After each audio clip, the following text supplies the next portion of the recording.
বহুদলীয় গণতন্ত্রের প্রবক্তা জিয়াউর রহমান এবং আপসহীন নেতৃখ্যাত খালেদা জিয়ার সমাধি জিয়ারত করেন নতুন মন্ত্রিপরিষদ সদস্যরা। পরে কথা বলেন গণমাধ্যমের সাথে।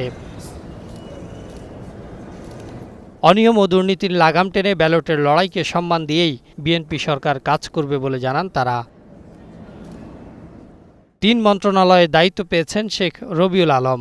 সড়ক পরিবহন, রেলপথ ও নৌপরিবহন মন্ত্রণালয়ে বিগত দিনে দুর্নীতি রোধ ও জনগণের সেবা নিশ্চিত নিয়ে প্রতিশ্রুতি দেন তিনি। দুর্নীতি আছে, পর্যায়ক্রমে যেখানে যেখানে দুর্নীতি যেভাবে আছে সেটা পর্যায়ক্রমে চিহ্নিত করে সেই পথরুদ্ধ করা হবে।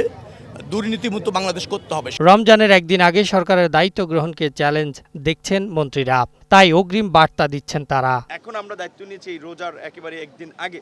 সামনে কিন্তু আমাদের এই যে একটা বড় কষ্টের জায়গা আছে, আমরা জানি না কতটুকু ডিল করতে পারবো। তো আমরা আজকে প্রথম দায়িত্ব গ্রহণের এখানেই আমরা সকলকে অনুরোধ করব যে যার যার স্ব প্রতিষ্ঠান, শিল্প কলকারখানা, আপনারা এখন থেকে প্রস্তুতি নেবেন যে শ্রমিকদের এই বেতন ভাতার যেন এই বিষয়টা নিরসন করা যায়। এখন থেকে যদি প্রস্তুতি নেন সেক্ষেত্রে আশা করি অনেকখানি কাভার দিতে পারবেন। আমরাও সরকারের জায়গা থেকে সহযোগিতা করব। কিন্তু রাজনৈতিক অঙ্গীকার হচ্ছে বাংলাদেশে একটা গণতান্ত্রিক রূপান্তর ঘটানো, সেটা যেমন শাসনতান্ত্রিক দিক থেকে, ক্ষমতার ভারসাম্য এবং জবাবদিহির দিক থেকে, তেমনি একটা গণতান্ত্রিক অর্থনৈতিক ব্যবস্থা প্রতিষ্ঠার মতো, যেখানে সুযোগের সমতা তৈরি হবে, আমাদের খেটে খাওয়া মানুষ তার ন্যায্য হিস্সা পাবে। আগামী দিন বাংলাদেশকে যে দিকে নিয়ে যেতে চায়, আমি আশা করব আপনাদের সকলের সার্বিক সহযোগিতার মধ্য দিয়ে আমরা সেই দিকে নিয়ে যাবো ইনশাআল্লাহ।